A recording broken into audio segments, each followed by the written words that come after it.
People still sue Chrysler and GM now that they filed for bankruptcy. What can Washington do, if anything, about that? Let's bring in our congressional correspondent, Brianna Keeler. This was a subject up on the Hill today, Brianna.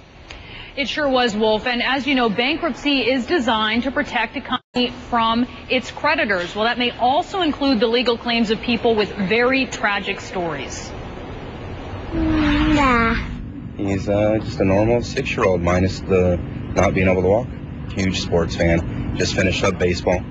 He's now going to be moving on to basketball once we get his custom wheelchair made for him. What color is your new wheelchair going to be, Shaun? Orange.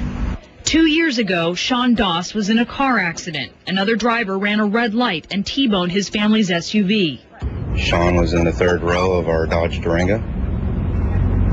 Seatbelted in. The seatbelt gave too much slack, which then caused Shaun to be paralyzed from his T4 down, chest level down. Shaun also suffered a brain injury that affects his speech. Facing $1.8 million in medical costs, his father, Robert, sued Chrysler last summer, alleging a defect in Shaun's seatbelt. When Chrysler went bankrupt in April, Robert was shocked to learn Shaun's lawsuit was put on hold, perhaps indefinitely. That's because Chrysler was shielded from many creditors and claims against the car company. We went from thinking Shaun was going to have a trust fund set up for him, so all his schooling and everything will be taken care of for the rest of his life, all his medical bills and needs and equipment will be taken care of, to a financial responsibility on me now. Chrysler would not comment on Shaun's particular case, but issued a statement to CNN saying bankruptcy is a complex and difficult process, but it became the only option available to produce a viable company.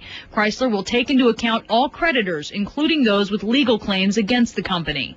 Feeling his family's plight has been ignored, Robert brought Shaun to Washington. He's hoping lawmakers won't be able to ignore the sight of his injured son, next to some of the 300 other families who were suing Chrysler and GM for injuries and deaths when the manufacturers went bankrupt.